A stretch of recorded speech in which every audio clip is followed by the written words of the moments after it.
If you have received a procedural fairness letter where the officer is concerned that your health condition might reasonably be expected to cause an excessive demand in the Canadian public health system, and you have given 30 days or sometimes 15 days to get back to IRCC with a proper response, this is probably a video that you should be finding useful. I am Niladri Mukherjee.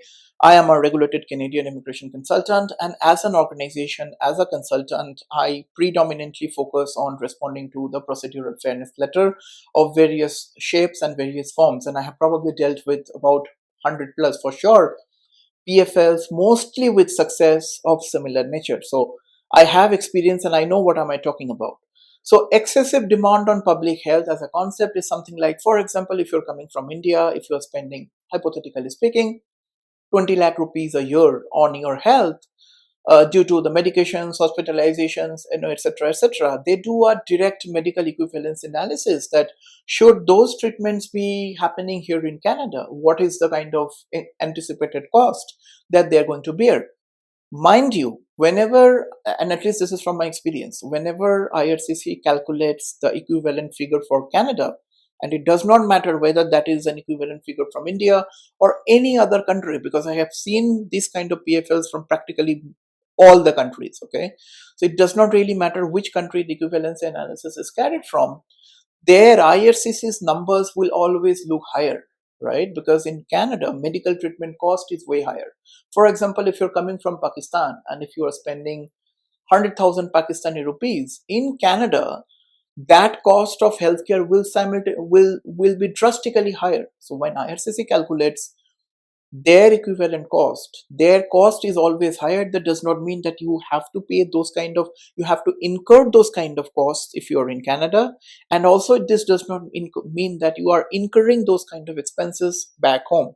So while responding to this kind of a PFL, and this in my opinion one of the serious PFLs that needs a real brainstorming, real analysis, and then a proper response, while responding to the PFL, you have to understand that it is your responsibility to let IRCC understand the kind of expenses you have back home. A bifurcation of all the expenses, probably for the past few months, for them to extrapolate that for future and do a Canadian equivalence analysis. If it's for a super visa application, and if the sponsor is a Canadian citizen, for example, if it's a spousal sponsorship application, and if the sponsor is again a Canadian citizen or a PR, then along with talking about facts, meaning the numbers, meaning the equivalency, you also have to talk about the subjective aspect of the file as well.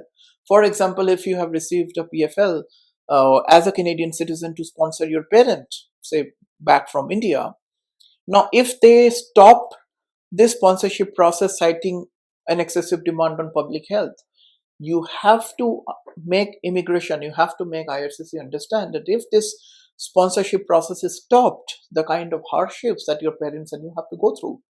And I could tell you, humanitarian and compassionate consideration is a very powerful tool that needs to be used properly in cases where it should be used, in a way how it should be used. So I see people using agency in all the applications, frankly, majority of which do not make much sense. But if you're able to cite, if you're able to extrapolate your situation, make immigration understand that why your parents, for example, your wife or anybody else that you're planning to sponsor, planning to bring here, should be here, and why their non-presence is causing the kind of trouble that you're going through. So it's not really saying one or two sentences.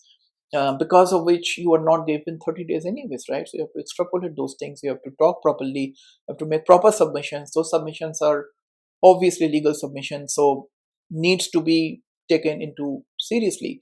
But if you're able to respond to this kind of a PFL with facts, with subjectivity, I could tell you that the officers have human face as well. They will review your situation from a holistic perspective to come out with a decision. From my experience, I have not seen any similar cases are being rejected, at least with my submissions. I'm not saying that whatever submissions I make, it will be guaranteed success. All those are unlawful, statements to make. I'm not saying that. But what I'm trying to make a point here is that with proper submissions, the possibility of your file being a successful one is there. So it's not all lost. It's not all gone with the PFL of similar nature. If you have received a PFL of this nature or any nature, for example, always feel free to come for a consultation before drafting a response. That's my suggestion. But sometimes I see people come for a consultation and then they say that I want to draft the response on my own. Could you review it? Yes, we do have a specific service where I sit with you, read through your response, make relevant changes through a 90-minute call. That's called PFL review session. That's the option there as well. Regardless, whatever support you need in response to the PFL, come for a consultation. As I have said, as an organization, we deal with this day in and day out, and I've been doing it long enough to understand how it works. I will be very happy to have a case specific discussion, review your document, will tell you how you can approach it by yourself, and then we can take it from there. I hope this helps, and I will see you guys in the next one. Bye now. Cheers.